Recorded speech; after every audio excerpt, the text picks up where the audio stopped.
Saudara, selamat bergabung dengan TVRI, saluran resmi Piala Dunia FIFA World Cup 2026. TVRI Jambi kembali hadir menjumpai Anda dalam program Berita Jambi hari ini. Edisi Senin 6 Juli 2026 bersama saya Khalidah Hasanah. Dan saya Ahmad Solihin, berikut berita utama Jambi hari ini.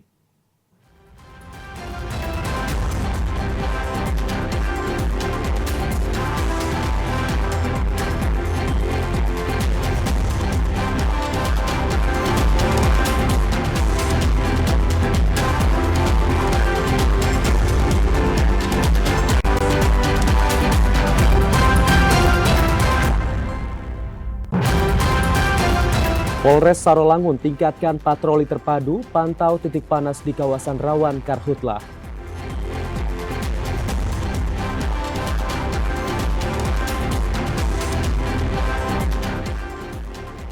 .950 warga Bungo telah memanfaatkan program cek kesehatan gratis di seluruh puskesmas.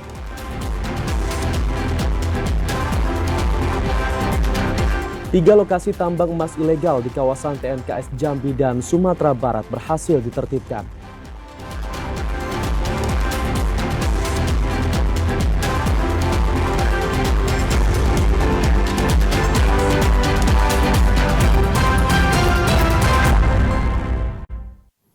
Informasi pertama, Saudara, jajaran Polres Sarolangun meningkatkan patroli terpadu di wilayah rawan kebakaran hutan dan lahan. Pemantauan titik panas berbasis satelit ini menjadi langkah antisipasi dini dalam mencegah terjadinya karhutlah. Jajaran Polres Sarolangun secara proaktif memperkuat langkah koordinasi dan sinergi bersama instansi terkait untuk meminimalkan potensi bencana karhutlah sejak dini. Upaya ini dilakukan untuk mengantisipasi terjadinya karhutlah pada tahun 2026. Kabak Ops Polres Sarolangun, Kompol Angga Lufianto mengatakan, pihaknya telah menginstruksikan seluruh jajaran untuk menerapkan langkah antisipasi berlapis. Salah satunya mengoptimalkan pemantauan titik panas dan patroli rutin terpadu di kawasan lahan gambut. Selain meningkatkan koordinasi dengan seluruh pemangku kepentingan, jajaran Polres Sarolangun juga diminta melakukan evaluasi dan pengecekan kesiapan sarana serta prasarana pendukung dalam penanggulangan karhutlah di setiap perusahaan. Kami sudah menyampaikan dan berkomunikasi dengan personil Polsek dan juga instansi terkait seperti Manggala Agni itu sudah mencari titik hotspotnya untuk mengantisipasi ataupun melakukan pencegahan. Melalui patroli terpadu dan pemantauan titik panas secara rutin ini, diharapkan dapat meningkatkan kesadaran masyarakat terhadap dampak dan bahaya karhutlah. Edi Kusnadi, TVRI Jambi melaporkan. BPBD Muaro Jambi mengimbau masyarakat di 3 kecamatan untuk meningkatkan kewaspadaan terhadap ancaman kebakaran hutan dan lahan. Potensi karhutlah rentan terjadi seiring dengan kondisi vegetasi dan lahan gambut yang mulai kering. BMKG Stasiun Klimatologi Jambi telah mengeluarkan peringatan dini terkait prediksi 3 kecamatan di Kabupaten Muaro Jambi yang sudah memasuki musim kemarau. Kondisi ini membuat vegetasi dan lahan gambut di wilayah tersebut menjadi sangat kering, sehingga sangat rentan dan mudah terbakar. Menyikapi ancaman tersebut, BPBD Muaro Jambi kini gencar melakukan sosialisasi kepada masyarakat, terutama di 3 kecamatan yang menjadi fokus utama, yakni Kecamatan Kumpeh Ulu, Kumpeh Ilir, dan Kecamatan Taman Rajo. Kepala Pelaksana BPBD Muaro Jambi, Paruhuman Lubis, mengatakan, ketiga kecamatan tersebut merupakan wilayah zona merah yang memiliki potensi karhutlah paling tinggi. Hal ini disebabkan luasnya hamparan lahan gambut serta lahan tidur yang sangat mudah terpicu api saat kemarau melanda. Sosialisasi kepada masyarakat, kepada anak sekolah, dan juga kepada kawan-kawan yang ada perangkat-perangkat desa dan perangkat kecamatan. Nah, seterusnya kita sudah juga melakukan spanduk kita sudah sebarkan bahwasanya akan terjadi panas yang cukup tinggi pada bulan Juli sampai mungkin ke Oktober mungkin itu ya. Selain menyiagakan personel dan armada pemadam kebakaran, BPBD Muaro Jambi juga terus berkoordinasi dengan pemerintah desa untuk membentuk relawan peduli api. Masyarakat diharapkan dapat saling menjaga lingkungan sehingga dampak buruk kabut asap dari karhutlah tidak sampai mengganggu kesehatan dan mobilitas masyarakat. Azam Afnan, TVRI Jambi melaporkan. Beralih ke informasi lain, program Cek Kesehatan Gratis atau CKG di Kabupaten Bungo terus mendapat sambutan positif dari masyarakat. Hingga awal Juli 2026, 12.950 warga telah memanfaatkan layanan pemeriksaan kesehatan gratis yang tersedia di seluruh puskesmas.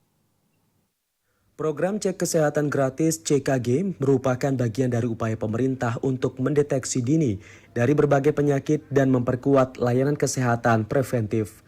Kabid Pelayanan Kesehatan Yankes Hermanto mengatakan, layanan ini terbuka bagi seluruh kelompok usia dengan berbagai jenis pemeriksaan sesuai kategori umur. Melalui program ini, masyarakat dapat mengetahui kondisi kesehatannya lebih awal sehingga penanganan dapat dilakukan secara cepat dan tepat. Capaian tersebut juga menunjukkan meningkatnya kesadaran masyarakat akan pentingnya pemeriksaan kesehatan secara berkala. Meski jumlah peserta terus bertambah, namun Pemkab Bungo tetap mengajak masyarakat yang belum mengikuti program CKG agar segera memanfaatkan layanan di puskesmas terdekat. Misalnya untuk CKG Kabupaten Bungo, alhamdulillah tahun ini mengalami peningkatan yang cukup positif. Tahun kemarin kita sampai dengan Desember capaian kita untuk sekolah cuma berkisar di angka 17%, kemudian untuk CKG masyarakat umum itu 11%. Sedangkan saat ini sampai dengan bulan Juni, akhir Juni atau akhir semester 1 tahun ini untuk anak sekolah sudah mencapai 16% lebih, kemudian untuk masyarakat umum sudah di angka 9,93%. Artinya kita optimis tahun ini kita bisa mencapai target di angka 35%. Diharapkan semakin banyak warga yang melakukan screening kesehatan sehingga resiko penyakit dapat dideteksi sejak dini dan kualitas kesehatan masyarakat Kabupaten Bungo semakin meningkat. Muhriandi, TVRI Jambi melaporkan.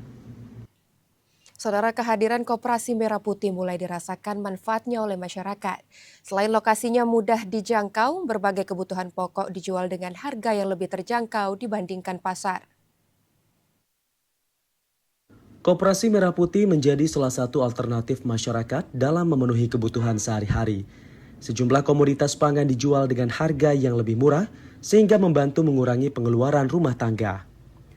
Salah seorang warga kota Jambi, Ida, merasa terbantu dengan kehadiran Koperasi Merah Putih.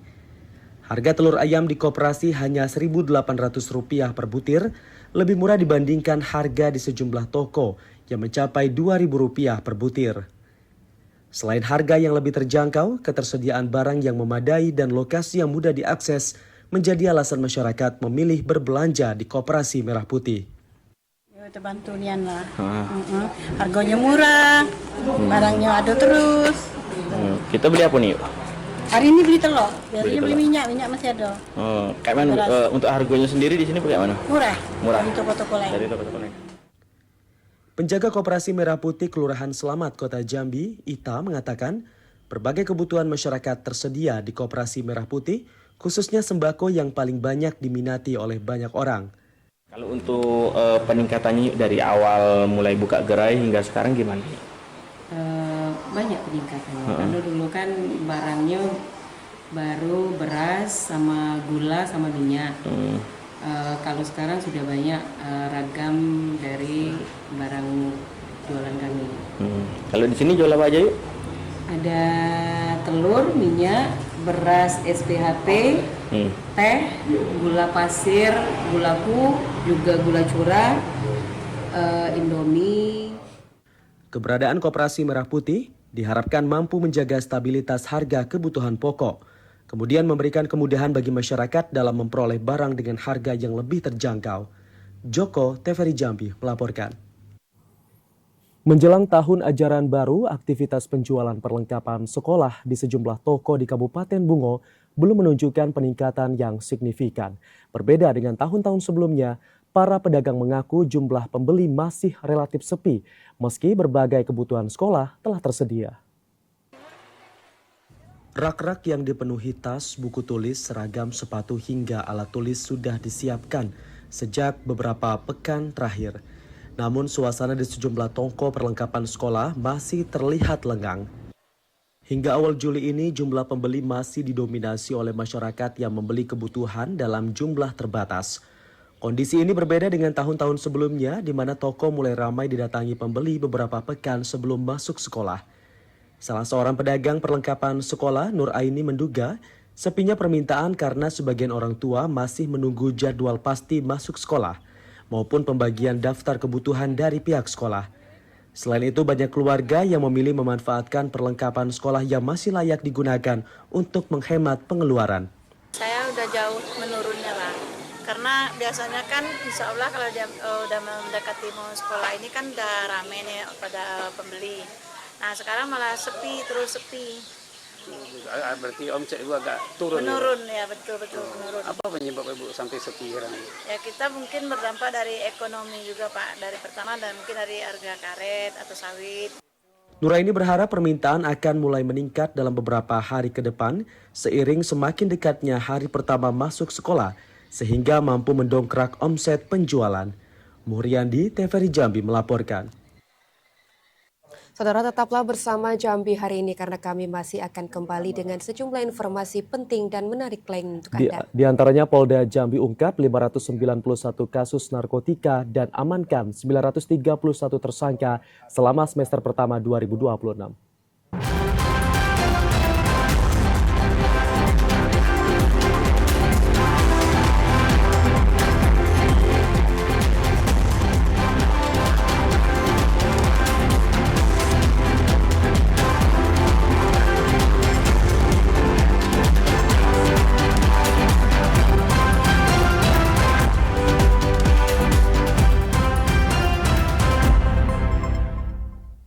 Anda masih bersama kami, saudara. Satu unit bus antar kota milik Al-Hijrah menabrak 2 unit mobil yang terparkir di depan gerbang komplek perkantoran Bupati Tebo pada Senin pagi. Kecelakaan diduga terjadi setelah ban bus pecah secara tiba-tiba, sehingga kendaraan sulit dikendalikan. Kecelakaan lalu lintas itu terjadi pada sekitar 9 pagi. Bus Al-Hijrah yang melayani rute Jakarta menuju Padang menghantam 2 mobil yang sedang terparkir di pinggir jalan. Tepatnya di depan gerbang komplek perkantoran Bupati Tebo. Menurut keterangan sopir bus, laka lantas terjadi karena salah satu ban bus tiba-tiba pecah. Akibatnya, kendaraan kehilangan kendali dan langsung menabrak 2 mobil yang terparkir. Saat kejadian, bus diketahui membawa penumpang dalam kondisi penuh. Gimana Bang kronologisnya Bang? Ban meledak Bang. Ban meledak? Iya, mobil dihantam mobil parkir 2 di jalan. Jadi tujuan dari mana nih Bang? Dari Jakarta, Dari Jakarta. Padang. Padang. Iya. Ada penumpangnya Bang? Penumpang penuh, full. Penumpang nggak apa-apa. Mobilnya ya kena, mobil parkir kena 2. Jadi ban meledak ya? Ya, ban kiri meledak depan. Salah seorang pemilik mobil yang tertabrak bus, Sri Harwati, mengaku saat kejadian dirinya bersama keluarganya sedang sarapan di salah satu warung di sekitar lokasi. Sri Harwati sengaja memarkir kendaraan di pinggir jalan depan komplek perkantoran Bupati karena berencana mengurus pembayaran pajak kendaraan di kantor Samsat Tebo. Kronologisnya kan gini, kami kan sarapan. Kami dari Pemayongan, tujuan kami ke Tebo ini mau bayar pajak mobil kami itu. Jadi karena kami belum sarapan dari rumah, jadi kami sarapan lah kan. Jadi belum lama baru aja sarapan kami datang itu ya mobil besar itu nabrak mobil kami yang sedang berhenti berparkir di pinggir. Oh, berarti mobil kakak duluan ya? Mobil kami duluan, dan mobil kan ada mobil apa itu Triton apa Iya. yang di depannya itu jadi yang kuning. Jadi dia udah jepit. Mobil kami itu posisinya jepit. Saat ini, mobil yang terlibat laka lantas tersebut telah diamankan Satlantas Polres Tebo. Intizam, TVRI Jambi melaporkan. Majelis Hakim Pengadilan Tinggi Jambi menjatuhkan putusan banding dalam perkara dugaan korupsi fasilitas kredit investasi dan modal kerja PT Prosimpek Agro Lestari dengan kerugian negara mencapai sekitar 105 miliar rupiah. Dalam putusan tersebut, hukuman terdakwa Bengawan Kamto dikurangi, sementara vonis terdakwa Arif Rohman justru diperberat. Pengadilan Tinggi Jambi mengabulkan sebagian permohonan banding dalam perkara dugaan korupsi fasilitas kredit PT Bank BNI yang menjerat 2 komisaris PT Prosimpek Agro Lestari PT PAL. Dalam putusan banding tersebut, Majelis Hakim mengurangi hukuman Begawan Kamto dari 6 tahun menjadi 5 tahun penjara. Sementara itu, vonis terhadap Arif Rohman diperberat dari 2 tahun 6 bulan menjadi 3 tahun penjara. Putusan ini sekaligus mengubah amar putusan Pengadilan Tindak Pidana Korupsi tingkat pertama. Menanggapi putusan tersebut, penasihat hukum Begawan Kamto Ilham mengatakan menghormati putusan Majelis Hakim Pengadilan Tinggi. Pihaknya masih akan mempelajari pertimbangan hukum dalam putusan tersebut untuk menentukan langkah hukum selanjutnya. Berkurangnya hukuman menunjukkan adanya pertimbangan berbeda dari Majelis Hakim tingkat banding. Terhadap putusan ini, kami dari kuasa hukum Begawan Kamto saat ini masih berpikir-pikir untuk mengajukan apakah mengajukan upaya hukum kasasi atau tidak. Itu lagi kami pikirkan sampai 14 hari sejak tanggal 25 Juni 2026. Untuk putusannya itu Pengadilan Tinggi mengoreksi putusan Pengadilan Tipikor Jambi sepanjang mengenai amar penjara pidananya. Jadi dari 6 tahun berkurang dia menjadi 5 tahun. Kalau uang pengganti ataupun uang pengganti dan semuanya tetap. Sebelumnya, Pengadilan Tipikor Jambi menjatuhkan vonis 6 tahun penjara kepada Begawan Kamto disertai denda sebesar 200 juta rupiah dan uang pengganti sebanyak 80 miliar rupiah. Sedangkan Arif Rohman divonis 2 tahun 6 bulan penjara, namun melalui putusan banding, Majelis Hakim Pengadilan Tinggi mengubah lamanya hukuman kedua terdakwa sesuai amar putusan terbaru. Ashar, TVRI Jambi melaporkan. Saudara, Balai Besar Taman Nasional Kerinci Seblat terus memperketat pengawasan dan menindak tegas aktivitas penambangan emas tanpa izin atau peti yang di kawasan konservasi. Petugas gabungan telah menggelar operasi penertiban di 3 lokasi berbeda di wilayah Jambi dan Sumatera Barat. Aktivitas penambangan emas tanpa izin atau peti di kawasan konservasi yang berada di dalam kawasan hutan Taman Nasional Kerinci Seblat masih menjadi perhatian serius Balai Besar Taman Nasional Kerinci Seblat atau BBTNKS. Aktivitas ilegal tersebut tidak hanya berdampak merusak ekosistem hutan, namun juga berpotensi memicu bencana pada masa yang akan datang, seperti banjir dan kekeringan akibat rusaknya kawasan hutan yang berfungsi sebagai daerah resapan air. Kepala Bidang Teknis Konservasi BBTNKS, Delvi Andra mengatakan, hingga pertengahan tahun 2026, petugas gabungan yang terdiri dari BBTNKS, TNI, Polri, pemerintah daerah, serta masyarakat telah menggelar operasi penertiban di 3 lokasi berbeda. Ketiga lokasi tersebut berada di kawasan Sungai Serpih yang berbatasan antara Kabupaten Kerinci dan Kabupaten Merangin, serta wilayah Tapan dan Painan, Kabupaten Pesisir Selatan, Sumatera Barat. Dalam operasi tersebut, meski petugas tidak menemukan pelaku penambangan, namun sejumlah peralatan yang digunakan untuk aktivitas peti berhasil ditemukan dan langsung dimusnahkan di lokasi. Dalam upaya untuk menanggulangi, pihak pengelola dalam hal ini Balai Besar Taman Nasional Kerinci Seblat melakukan upaya-upaya dan koordinasi dengan pihak aparat penegak hukum lainnya yang ada di daerah Kabupaten Kerinci dan juga Kabupaten Pesisir Selatan. Kita akan melakukan upaya patroli bersama dalam hal pencegahan kegiatan aktivitas peti tersebut. Delvi Andra menegaskan, pihaknya akan terus melakukan penindakan terhadap seluruh aktivitas ilegal yang berada di dalam kawasan Taman Nasional Kerinci Seblat. Delvi Andra mengajak masyarakat untuk berperan aktif dengan melaporkan kepada petugas apabila mengetahui adanya aktivitas penambangan maupun kegiatan ilegal lainnya di kawasan Taman Nasional. Fahlan Diandra, TVRI Jambi melaporkan. Peredaran gelap narkotika di Provinsi Jambi masih menjadi ancaman serius. Selama semester pertama tahun 2026, Polda Jambi berhasil mengungkap 591 kasus narkotika dengan 931 tersangka serta menyita barang bukti dalam jumlah besar. Polda Jambi mencatat kinerja positif dalam pemberantasan peredaran gelap narkotika selama periode Januari hingga Juni 2026. Dari total 591 kasus yang berhasil diungkap, sebanyak 931 tersangka berhasil diamankan. Hingga saat ini, 451 perkara telah diselesaikan, sedangkan sisanya masih dalam proses penyidikan. Dalam pengungkapan tersebut, polisi berhasil menyita barang bukti berupa 31,9 kg sabu, 43,9 kg ganja, 96.448 butir ekstasi, serta 3.211 cartridge etomidate. Barang bukti tersebut merupakan hasil pengungkapan ratusan kasus yang ditangani Polda Jambi dan Polres Jajaran. Kabid Humas Polda Jambi, Kombes Pol Erlan Munaji mengatakan, hasil pengungkapan semester pertama tahun 2026 menunjukkan peningkatan yang signifikan dibandingkan periode yang sama pada tahun sebelumnya. Peningkatan terjadi baik dari jumlah kasus yang diungkap, jumlah tersangka maupun volume barang bukti yang berhasil diamankan. Kami sampaikan untuk perbandingan dengan tahun 2025, maka capaian pengungkapan mengalami peningkatan yang cukup signifikan ya.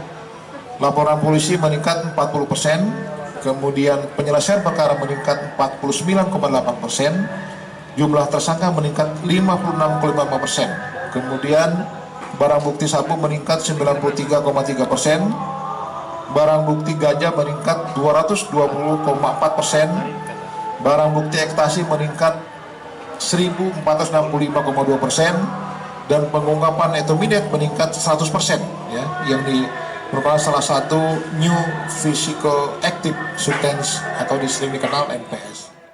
Pengungkapan ratusan kasus narkotika ini diperkirakan berhasil menyelamatkan lebih dari 438.000 jiwa dari potensi penyalahgunaan narkotika. Sementara itu, nilai ekonomis barang bukti yang berhasil diamankan ditaksir mencapai 62,1 miliar rupiah dengan potensi penghematan biaya rehabilitasi mencapai sekitar 2,1 triliun rupiah. Asyar TVRI Jambi melaporkan. Informasi lainnya, Saudara, keterbatasan akses terhadap mesin pembajak sawah menjadi kendala yang dihadapi petani di RT 03, Kelurahan Sukasari, Kecamatan Sarolangun. Akibatnya sejumlah lahan tidak dapat digarap secara optimal, bahkan sebagian menjadi lahan tidur dan rentan terdampak serangan hama tikus. Keterbatasan mesin pembajak memaksa sebagian petani mengolah lahan secara manual. Kondisi ini membuat proses persiapan tanam memakan waktu lebih lama, sehingga masa tanam padi sawah tada hujan sering mengalami keterlambatan. Dampaknya produktivitas lahan menurun dan sebagian sawah tidak dapat dimanfaatkan secara maksimal. Salah seorang petani, Keling, mengaku kesulitan mendapatkan mesin bajak karena terbatasnya modal untuk menyewa Alsintan. Di sisi lain, minimnya bantuan alat dan mesin pertanian dari pemerintah juga menjadi kendala dalam meningkatkan produktivitas lahan. Karena tidak memiliki pilihan lain, petani terpaksa menggarap sawah secara manual meski membutuhkan tenaga dan waktu lebih banyak. Kondisi tersebut menyebabkan sebagian lahan produktif tidak dapat digarap secara maksimal. Ini lahan tidak digarap ini karena masalahnya sepertinya kita nggak ada bajak. Kita kan pertama kan minjam bajak itu, dengan kondisi bajak itu nggak hidup. Nah itu makanya kami tidak ada bisa garap. Ini pun kita garap yang ada ini tidak dibajak, dibersihkan manual dengan cara ditugal. Nah, kita mau nyangkul sendiri nggak kuat. Lahan sawah ini sekitar 5 hektar ini, Pak. 5 hektar ya? Yang produktif. Para petani berharap pemerintah dan pihak terkait dapat menambah bantuan alat dan mesin pertanian, khususnya mesin pembajak sawah. Dukungan tersebut dinilai penting untuk meningkatkan produktivitas pertanian, mempercepat masa tanam, serta mendukung upaya mewujudkan ketahanan dan swasembada pangan. Edi Kusnadi, TVRI Jambi melaporkan. Pengembangan kawasan wisata di Kabupaten Batanghari saat ini gencar dilakukan pemerintah daerah. Kali ini destinasi wisata Air Tumpah yang tengah dikerjakan diharapkan mampu mendorong pertumbuhan ekonomi masyarakat khususnya pelaku UMKM. Pemerintah Kabupaten Batanghari telah mengalokasikan dana sebesar 3,5 miliar rupiah untuk pengembangan kawasan wisata Air Meliuk, di mana di titik lokasi sekitar dilakukan pembangunan destinasi air tumpah atau air terjun buatan. Tujuannya tidak lain untuk semakin meningkatkan daya tarik pengunjung, sehingga kawasan yang ada di Batanghari itu semakin ramai. Kepala Dinas Pekerjaan Umum dan Tata Ruang Batanghari, Ajrisa Windra, mengatakan, selain meningkatkan jumlah pengunjung, tujuan lain pengembangan wisata air tumpah untuk mendorong pertumbuhan ekonomi masyarakat sekitar, khususnya pelaku UMKM yang berjualan di lokasi wisata Air Meliuk. Alhamdulillah tahun ini kita menganggarkan 2 kegiatan. Yang prioritas kami itu adalah penataan kawasan Raya Maliut dan pembangunan pusat izin buatan terkait gempa. Mudah-mudahan tahun ini masyarakat Batanghari bisa menikmati. Proses pekerjaan Aik Tumpa ini berlangsung selama 150 hari kerja atau target penyelesaian rampung sampai Oktober 2026 sesuai dokumen kontrak kerja yang telah ditetapkan. Ade Juniawan, TVRI Jambi melaporkan. Setelah sejumlah informasi menarik lainnya masih akan kami hadirkan usai pariwara berikut ini. Di antaranya nobar bergelora, timnas Norwegia taklukkan Brazil 2-1.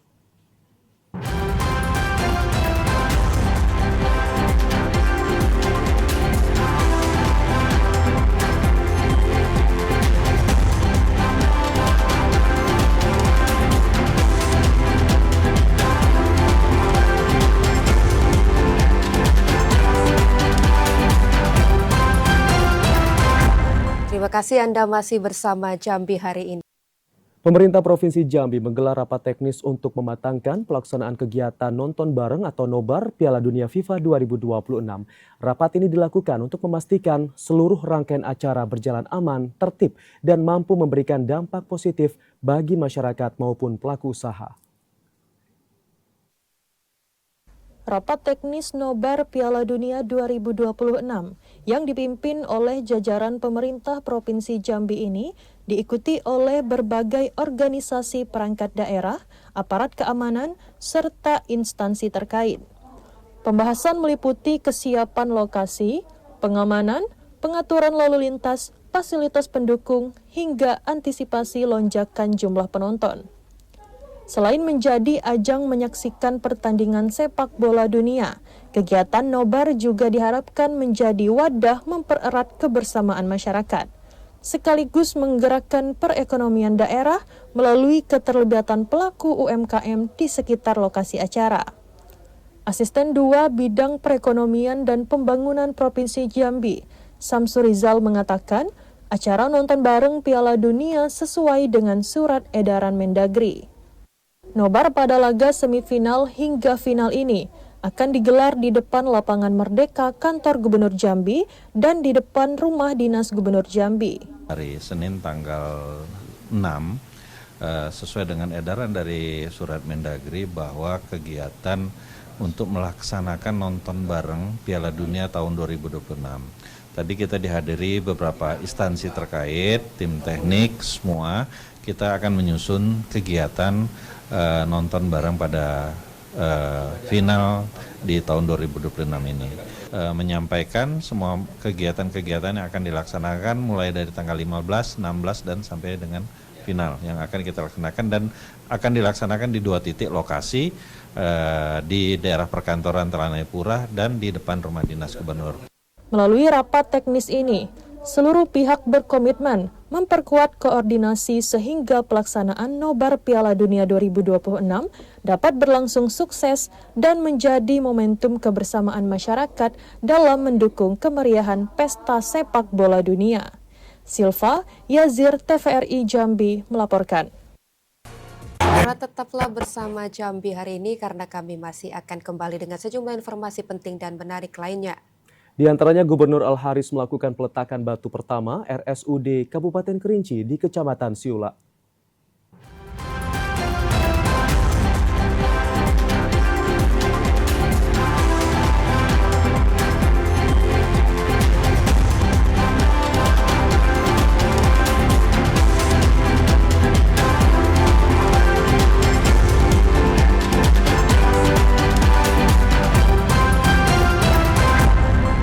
Anda masih bersama kami di segmen advertorial, Saudara.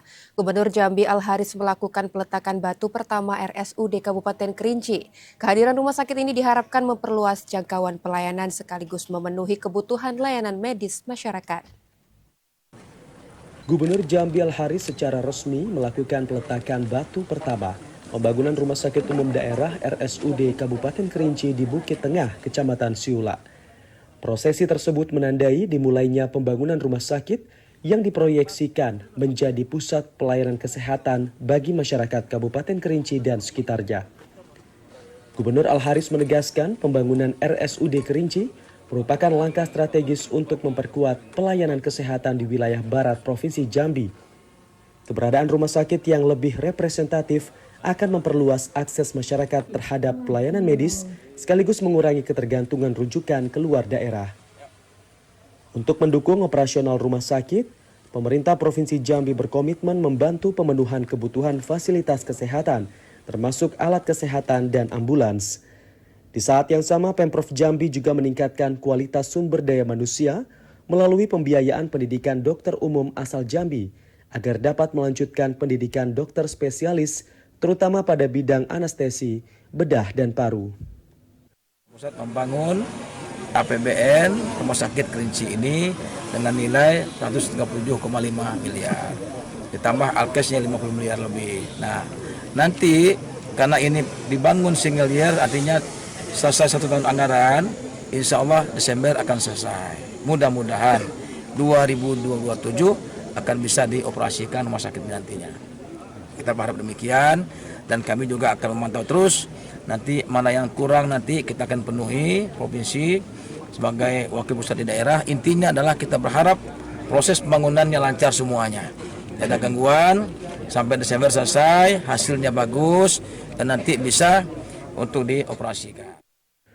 Al-Haris berharap pembangunan RSUD Kerinci dapat diselesaikan sesuai target, sehingga segera memberikan manfaat bagi masyarakat dengan dukungan sarana, prasarana, dan tenaga kesehatan yang kompeten. Rumah sakit ini diharapkan berkembang menjadi rumah sakit rujukan yang mampu memberikan pelayanan kesehatan yang lebih lengkap, cepat dan berkualitas bagi masyarakat Kabupaten Kerinci dan sekitarnya. Ilwan TVRI Jambi melaporkan. Gubernur Al-Haris menghadiri Kendurisko 5 Desa Tanjung Pauh Mudik.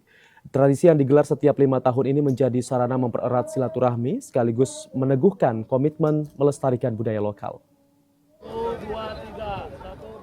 Gubernur Al-Haris bersama Bupati Kerinci Monadi menghadiri Kendurisko 5 Desa Tanjung Pauh Mudik, Kecamatan Dadau, Kerinci Barat.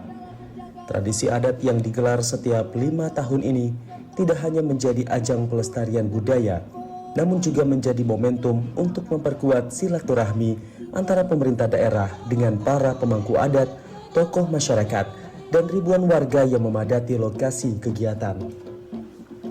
Bupati Kerinci Monadi mengatakan, Kendurisko tidak hanya warisan budaya, namun juga sarana memperkuat persatuan masyarakat. Monadi mengajak Depati, Nini Mama, alim ulama dan tokoh masyarakat untuk membimbing generasi muda serta mengajak masyarakat menjaga lahan persawahan agar ketahanan pangan Kabupaten Kerinci tetap terjaga. Dengan perkembangan dan teknologi tersebut, berkembang narkotika di seluruh masyarakat people ini yang tidak bisa kita bendung. Untuk itu, pesan Katorajo Kato Melimpah melalui Depati Nemama pada hari ini, mari kita sama-sama mengajun anak buah keponakan kita yang saya maksudkan tadi. Sudah banyak akibat, mohon maaf, perceraian di dalam masyarakat disebabkan dengan judi online tersebut. Gubernur Al-Haris mengapresiasi komitmen masyarakat dalam melestarikan tradisi Kendurisko. Al-Haris mengatakan, adat menjadi perekat persatuan, sekaligus modal penting dalam mendukung pembangunan daerah. Pembangunan rumah sakit yang baru di Bukit Tengah dengan dana untuk pembangunannya saja 137 miliar dari APBN, untuk alkesnya sekitar 50 miliar. Nah, tugas kami adalah menghadirkan rumah sakit yang layak untuk masyarakat. Kerinci ini serba tanggung gitu. Untuk mendukung penyelenggaraan Kendurisko, pemerintah daerah bersama Bank Jambi melakukan penyerahan bantuan CSR senilai 25 juta rupiah. Bantuan ini menegaskan komitmen pemerintah daerah dalam melestarikan budaya lokal sebagai bagian dari penguatan kebersamaan dan pembangunan daerah. Ilwan TVRI Jambi melaporkan. Saudara, sejumlah informasi menarik lainnya yang kami rangkum dalam segmen Lintas Andalas akan kami hadirkan usai pariwara berikut ini. Di antaranya produk UMKM Sungai Penuh curi perhatian di Indonesia City Expo 2026 di Sumatera Utara. Tetaplah bersama kami.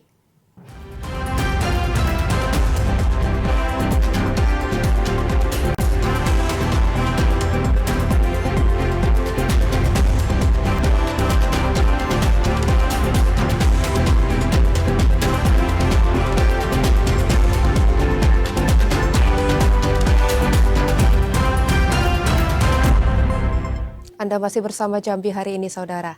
Keikutsertaan pelaku usaha mikro, kecil, dan menengah dalam Indonesia City Expo 2026 menjadi peluang untuk memperkenalkan produk unggulan daerah kepada pengunjung dari berbagai kota di Indonesia. Beragam kearifan lokal ditampilkan dalam pameran tersebut, seperti yang ditampilkan UMKM asal Kota Sukabumi. Wakil Ketua Harian Dekranasda Kota Sukabumi Martin Wahyudi mengaku Indonesia City Expo memberikan kesempatan untuk mempromosikan kerajinan khas daerah, mulai dari batik motif lokal Malah Sukabumi, kerajinan batu, panah, hingga tas berbahan kayu jati. Menurutnya, pameran ini membuka peluang memperluas jaringan pemasaran sekaligus memperkenalkan identitas budaya yang melekat pada setiap produk. Betul. Kalau untuk batu sendiri, kami di Sukabumi itu pengrajin batu yang memang dikenal oleh orang-orang dari luar wilayah, termasuk juga dari luar negeri. Karena banyak juga batu-batu yang dari luar negeri diolahnya di kami, di Kota Sukabumi ya, diolahnya oleh para pengrajin yang ada di kita. Kami berharap setelah mengikuti Indonesia City Expo ya, produk-produk kami dikenal oleh masyarakat luas ya dari berbagai daerah yang ada di Indonesia, karena memang tujuan kami mengikuti ini adalah salah satunya untuk promosi produk kami dan promosi kota kami ya. Kota Sukabumi itu kan kota kecil tapi kalau kata orang kita itu kota kecil tapi penuh dengan kenangan. Hal serupa dirasakan Kabid Pariwisata Ekonomi Kreatif Kota Sungai Penuh, Anggraini. Melalui ajang ini, Kota Sungai Penuh memperkenalkan pangan lokal seperti kacang tojin, kacang melansari, kopi gantino, serta anyaman pandan lapek Kotodian Rawang. Kehadiran pengunjung dari berbagai daerah dinilai menjadi kesempatan untuk membangun relasi bisnis dan meningkatkan daya saing produk lokal. Untuk memperluas jaringan bisnis kita, untuk pengembangan usaha kita sangat bermanfaat bagi kita, sangat berharap bahwa Kota Sungai Penuh bisa lebih bersinergi lagi dalam bisnisnya seluruh Indonesia dan bisa ke mancanegara dan berguna untuk masyarakat kita menaikkan nilai ekonomi. Para pelaku UMKM berharap Indonesia City Expo tidak hanya menjadi ajang pameran, tetapi juga membuka akses pasar yang lebih luas sehingga produk unggulan daerah mampu bersaing di tingkat nasional hingga menembus pasar internasional. Penyebaran disinformasi di ruang digital menjadi tantangan serius. Menko Bidang Politik dan Keamanan Jenderal TNI Purnawirawan Jamari Caniago mengajak pemerintah daerah dan tokoh masyarakat untuk aktif mengisi ruang digital dengan informasi yang benar. Menteri Koordinator Bidang Politik dan Keamanan, Jenderal TNI Purnawanto di Jamari Caniago, mengingatkan seluruh elemen masyarakat agar tidak membiarkan generasi muda terpapar disinformasi, fitnah, dan ujaran kebencian di ruang digital. Menurutnya, ancaman terhadap ketahanan bangsa kini tidak lagi hanya datang dari dunia nyata, tetapi juga dari ruang siber. Pesan tersebut disampaikan di Jamari saat menghadiri silaturahmi bersama Forum Koordinasi Pimpinan Daerah, Forkopimda, dan tokoh masyarakat Sekepulauan Riau di Markas Polda Kepri Batam.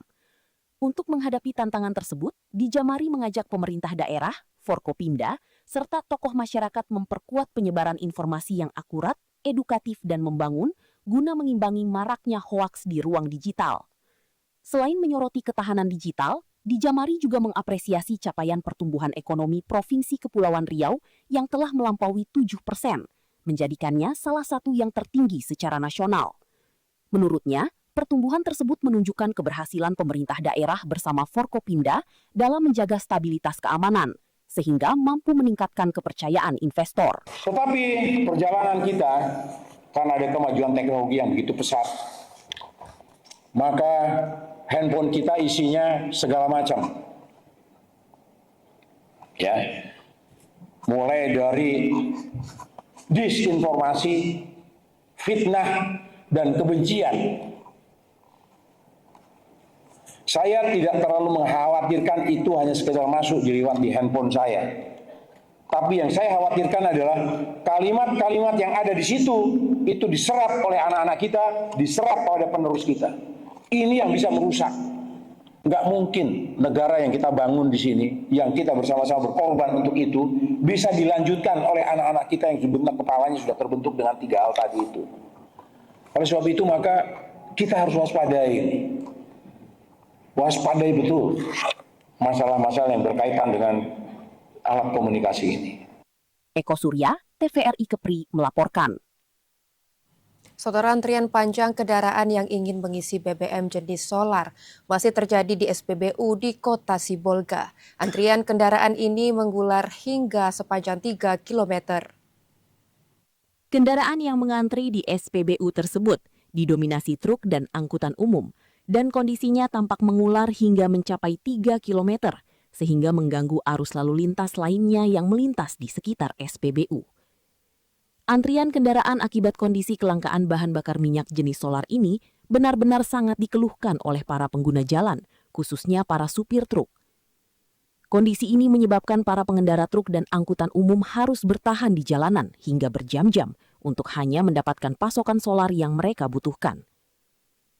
Salah seorang supir truk Panbers Pangabean mengungkapkan rasa kecewanya terhadap kondisi yang terus berulang ini. Ia mengaku sudah berjam-jam mengantri untuk mendapatkan BBM jenis solar. Bahkan mereka harus berusaha membawa minyak serap di jeriken untuk bisa sampai ke tempat tujuan. Mirisnya lagi yang mereka sudah mengantri berjam-jam, justru harus gigit jari karena saat tiba giliran pengisian BBM-nya sudah habis dan keberangkatan terpaksa harus tertunda.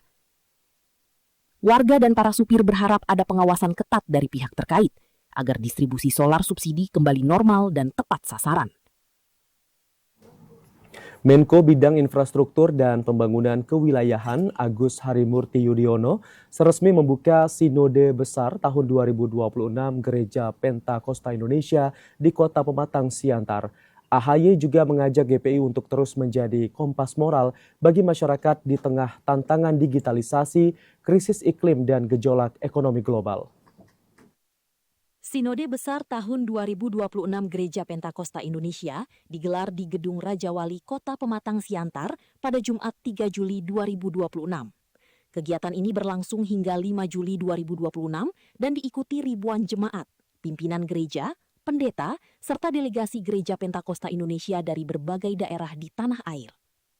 Kedatangan Menteri Koordinator Bidang Infrastruktur dan Pembangunan Kewilayahan, Agus Harimurti Yudhoyono, bersama anggota Komisi 10 DPR RI Sabam Sinaga dan Ketua Gereja Pentakosta Indonesia, Pendeta M.H. Siburian, disambut antusias oleh para peserta. Turut hadir sejumlah wali kota dan bupati dari sejumlah daerah di Sumatera Utara. Dalam sambutannya, AHY menyampaikan apresiasi atas dedikasi Gereja Pentakosta Indonesia yang sejak berdiri pada tahun 1936 terus menjaga nilai-nilai kemanusiaan, memperkuat persatuan, membangun karakter bangsa, serta mendorong terciptanya kerukunan antar umat beragama. AHY juga mengajak GPI untuk terus menjadi kompas moral bagi masyarakat di tengah tantangan digitalisasi, krisis iklim, dan gejolak ekonomi global. Menurutnya, peran pelayanan spiritual dan sosial GPI sangat penting agar masyarakat tetap memiliki pegangan moral dan tidak mudah terpengaruh oleh materialisme serta berbagai tantangan zaman. Sinode Besar Gereja Pentakosta Indonesia tahun 2026 kemudian resmi dibuka oleh AHY dengan ditandai pemukulan gong serta penyerahan bantuan peralatan sekolah kepada para pelajar. GPI adalah menjadi salah satu elemen bangsa yang penting, yang tentunya juga memiliki aspirasi untuk terus bisa menghadirkan nilai-nilai baik kemanusiaan berdasarkan nilai-nilai teologis yang juga diyakini untuk kemajuan dan kesejahteraan bersama. Oleh karena itu saya mendorong penuh upaya dan semangat untuk bisa menghadirkan institusi pendidikan yang juga bisa mencetak generasi penerus yang siap, yang unggul, yang sekali lagi menghadirkan keseimbangan antara nilai-nilai nasionalisme, kebangsaan, Indonesiaan kita, tapi juga nilai-nilai religiusitas. Melalui Sinode Besar tahun 2026 ini, diharapkan Gereja Pentakosta Indonesia semakin memperkuat perannya dalam membangun kehidupan berbangsa yang rukun, damai, dan mendukung pembangunan Indonesia yang berkelanjutan.